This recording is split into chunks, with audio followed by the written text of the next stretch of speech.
السلام علیکم ناظرین، اعوذ باللہ من الشیطان الرجیم، بسم اللہ الرحمن الرحیم۔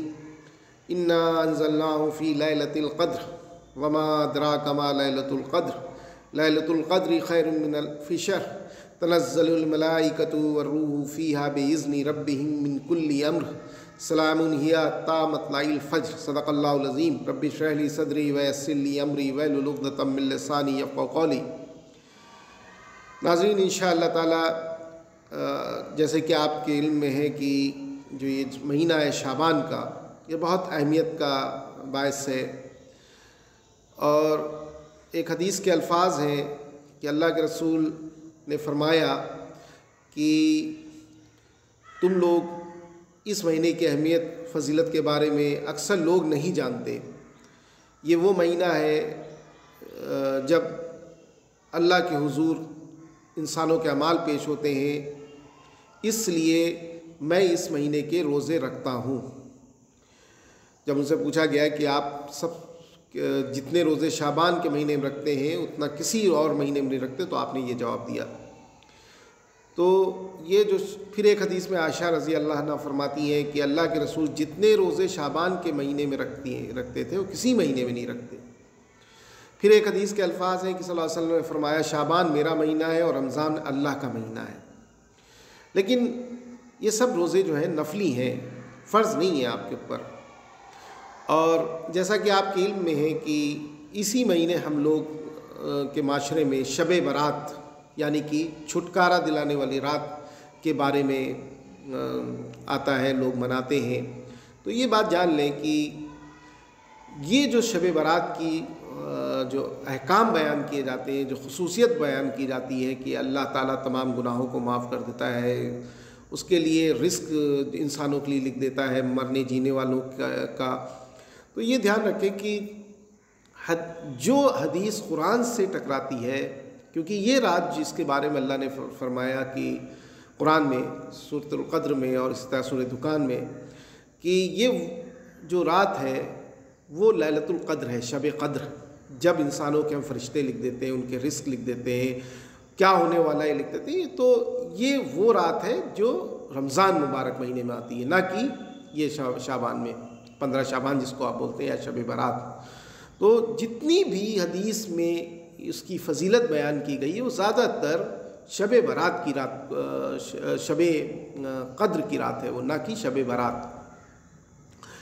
اب حدیث کے متعلق جو حدیث کی کتابوں میں ہیں، شعب الایمان، سنن نسائی، ان میں اس میں بہت سی حدیث ضعیف ہے جو اکثر ہمارے یہاں بیان کی جاتی۔ ترمذی شریف کی ایک روایت کی عائشہ رضی اللہ عنہا رات میں، بہت مختصر سا کر کے بیان کر رہا ہوں، رات میں جاتی ہیں تو دیکھتی ہیں کہ صلی اللہ علیہ وسلم قبرستان میں جنت بقیع غرقت میں دعا کر رہے ہیں، اور پھر بھاگ کے لیٹ جاتی ہیں آ کر کے، اور صلی اللہ علیہ وسلم واپس آتے ہیں تو دیکھتے ہیں تو ان کی سانس پھول رہی ہوتی ہے، تو پوچھتے ہیں کہ کیوں، تم کہاں گئی تھی؟ اگر تم نہیں بتاؤ گے تو میرا اللہ مجھے بتا دے گا۔ تو وہ کہتی ہیں کہ میں نے سوچا کہ آج میری باری، آپ کسی اور کے ہاں تو نہیں چلے، کسی اور بیوی کے پاس۔ تو صلی اللہ علیہ وسلم نے فرمایا دیکھو آج 15 شعبان کی رات ہے، اور جبریل علیہ السلام میرے پاس آئے تھے، اور انہوں نے مجھ سے کہا کہ جا کے قبرستان میں جا کے دعا کرو مردوں کے لیے۔ تو میں وہاں گیا تھا، اور اس رات اللہ تعالیٰ سمائے دنیا پہ آتا ہے، اور بنو قلب کی بکریوں کے بالوں سے زیادہ اللہ تعالیٰ گناہ معاف کر دیتا ہے، لوگوں کے مغفرت کر دیتا ہے، یہ انہوں نے بتایا۔ لیکن جو حدیث لکھ رہے ہیں ترمذی، امام ترمذی رحمہ اللہ، وہ بھی کہتے ہیں حدیث ضعیف ہے۔ تو یہ بہت اہم بات ہے کہ ہمارے لیے کہ ہم حدیث کو جو ہے قرآن کے کانٹیکسٹ میں بھی دیکھیں۔ روزہ رکھنا، عبادت کرنا کوئی مسئلہ نہیں، آپ پورے مہینے کر سکتے ہیں، لیکن اب ہمارے معاشرے میں لوگ کہتے ہیں کہ اس رات روحیں نکلتی ہیں اور پٹاخے چھڑاتے ہیں۔ تو قرآن میں سورہ مومنون میں آیا کہ اللہ نے فرمایا جب کوئی مر جاتا ہے تو اس کی روح عالم برزخ میں چلی جاتی ہے، اچھی ہوگی تو علین میں اور بری ہے تو سجین میں، اور وہ تب نکلتی ہے کہ جب قیامت کے دن اس سے پہلے نہیں نکلتی. تو یہ کہنا بالکل صحیح نہیں ہے کہ روحیں آتی ہیں. تو یہ سب چیزیں بالکل کہیں سے قرآن و حدیث کی روشنی میں ثابت نہیں ہے. اب جو ہم پٹاخے چھڑاتے ہیں، یہ سب چیزیں جو مناتے ہیں، مردوں کی عید، یہ سب کسی بھی حدیث و قرآن کی روشنی میں ثابت نہیں ہے. آپ عبادت کر سکتے ہیں، پوری رات عبادت کر سکتے ہیں. ایک حدیث کے الفاظ بھی ہیں کہ صلی اللہ علیہ وسلم نے فرمایا کہ 15 شعبان کا روزہ رکھا کرو. تو روزہ رکھنا چاہیے. رات کو اگر آپ عبادت کرنا چاہتے ہیں وہ بھی کریں، پوری رات جاگیں، کوئی مسئلہ نہیں. کیونکہ ایک حدیث ہے لیکن اس کو لوگ ضعیف کہتے ہیں کہ رات کا قیام کرو اور دن کا روزہ رکھو. یہ محدث کے نزدیک یہ حدیث جو ہے وہ ضعیف ہے، لیکن آپ کر سکتے ہیں، عبادت کرنے میں کسی نے نہیں منع کیا. تو یہ بہت اہم چیزیں ہیں کہ یہ مہینہ بہت اہم ہے. اور پھر ایک حدیث میں الفاظ میں کہ صلی اللہ علیہ وسلم نے فرمایا جو شخص رمضان پائے اس کو چاہیے شعبان کے 2-3 آخری کے روزے چھوڑ دے. اگر شروع سے رکھتا آ رہا ہے تو رکھے، یہ نفلی روزے ہیں. اس کے علاوہ پھر ایک حدیث میں صلی اللہ علیہ وسلم نے فرمایا کہ 15 شعبان کے بعد روزے مت رکھو. یہ بھی ہے حدیث. تو جو شخص شروع سے رکھتا آ رہا ہے اس کے لیے اجازت ہے. باقی 15 شعبان کا روزہ ثابت ہے حدیث سے. اور یہ جو رات والی حدیث ہے کہ صلی اللہ علیہ وسلم، یہ مسلم شریف میں بھی آئی ہے کہ رات کو صلی اللہ علیہ وسلم عائشہ رضی اللہ عنہ کے پاس سو رہے تھے اور تیسرے پہر وہ گئے تو عائشہ رضی اللہ عنہ سمجھیں کہ یہی سے وہی الفاظ ہیں کہ وہ کسی اور بیوی کے پاس نہیں گئے، تو گئیں تو دیکھا انہوں نے. تو صلی اللہ علیہ وسلم قبرستان میں بقیع غرقت میں دعا فرما رہے تھے، اور جب لوٹ کے آئے تو پوچھا انہوں نے جواب دیا کہ جبریل علیہ السلام آئے تھے. تو انہوں نے مجھ سے کہا کہ جا کر کے دعا کرو بقیع غرقت کے لوگوں کے لیے. تو میں گیا تھا.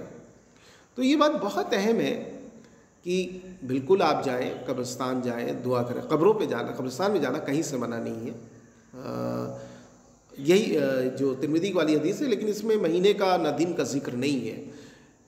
اس طرح سے جو حدیث قرآن سے ٹکرائے اس کو ہم نہیں صحیح کہتے. لیکن جہاں تک عبادت کا معاملہ ہے اور جہاں تک روزے رکھنے کا معاملہ ہے بالکل صحیح ہے. آپ رات میں عبادت کریں، کیونکہ بخاری شریف کی بھی ایک حدیث ہے کہ جس میں صلی اللہ علیہ وسلم نے فرمایا تیسرے پہر اللہ تعالیٰ سمائے دنیا پہ نزول فرماتا ہے اپنی شان کے مطابق. کس طرح سے وہ جانتا ہے. اور وہ پھر ایک ندا ہوتی ہے کہ ہے کوئی جو مغفرت چاہنے والا، ہے کوئی رزق مانگنے والا، ہے کوئی مجھ سے کچھ مانگے کہ میں اس کو دوں. تو یہ ہر روز ہوتا ہے تیسرے پہر اللہ کے رسول نے بخاری شریف میں فرمایا. تو یہ سب جائز ہے. آپ عبادت کریں پوری رات، دن میں روزہ رکھیں، لیکن اس میں کہیں سے منع نہیں ہے. آپ مردوں کے لیے دعا کریں، بالکل ایصال ثواب پہنچتا ہے مردوں کو، اپنوں کو. اور اللہ کے رسول نے آپ سے کہا بھی ہے کہ قبرستان جایا کرو تاکہ عبرت تمہیں حاصل ہو سکے کہ تمہیں بھی وہاں ایک دن جانا ہے. اور جب عائشہ رضی اللہ عنہ نے اس حدیث میں پوچھا، بخاری کے جو مسلم شریف کی حدیث ہے کہ ہم بھی قبرستان آیا کریں، تو آپ نے جواب دیا ہاں، کیا مانگا کروں. وہ بھی دعا انہوں نے مسلم شریف میں بتایا کہ فرمایا کہ کیا دعا مانگو.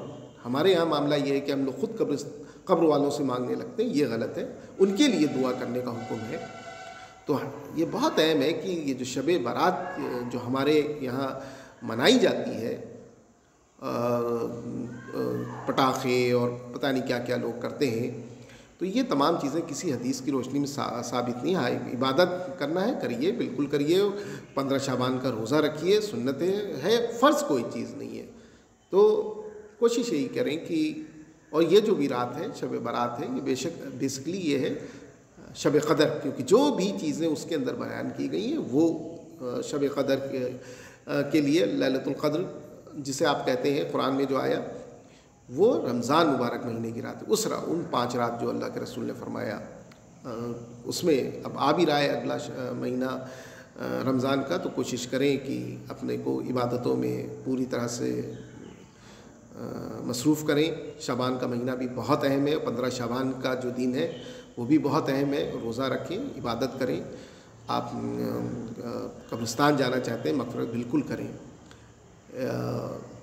جو چیزیں اللہ کے رسول سے ثابت ہیں کوشش کریں وہ اس پہ عمل کریں.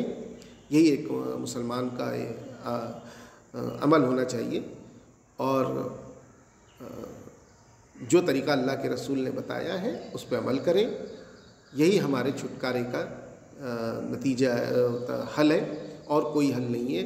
اور یہ مردوں کی عید وغیرہ کہنا بالکل کہیں سے ثابت نہیں ہے. اور اللہ نے قرآن میں فرما دیا کہ جب کوئی شخص مر جاتا ہے تو وہ صرف قیامت کے دن ہی اٹھے گا، اس سے پہلے نہیں.